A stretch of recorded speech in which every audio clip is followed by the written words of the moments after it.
আসসালামু আলাইকুম প্রিয় দর্শক, আজকে 22শে মার্চ রোজ শনিবার আমরা চলে আসছি চাঁচকর বাজার গুরুদাসপুর নাটোর। তো পাট তো নাই বললে একটা মাত্র পাট আসছে, সেটাও দেখাবো। আর দুইটা পাট বিক্রি হয়েছে, তো কী দামে বিক্রি হয়েছে সেটাও জানাবো ইনশাল্লাহ। যদিও ভিডিওটা একেবারেই ছোট হচ্ছে আজকে, কারণ যেহেতু পাট নাই ছিলেন ধান রসুন বিক্রি করছেন। দেখ মাশাল্লাহ আজকে ভালো দাম তো গেছে, তো এই জন্য তো মুখে হাসি। দেখ মাশাল্লাহ আমাদের অঞ্চলে এত পরিমাণ রসুন লাগাইছে, এবার কি বলবো।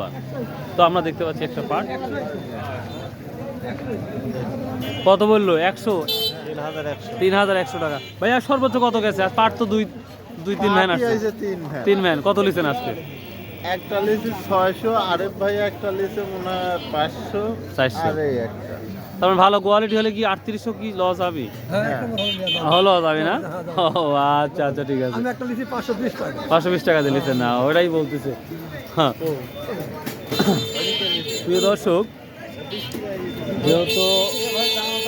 যেহেতু পাট বাজারে নাই, সেই ক্ষেত্রে আপনাদের আর কি দেখাবো। তো সর্বোচ্চ ভালো কোয়ালিটির পাট যদি থাকে তাহলে 3800 টাকা বিক্রি হচ্ছে।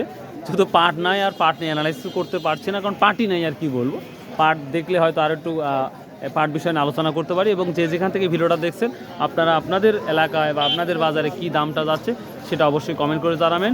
আসসালামু আলাইকুম রহমতুল্লাহ, বাই, আল্লাহ হাফেজ। আর চ্যানেলটাকে অবশ্যই সাবস্ক্রাইব করে দেবেন।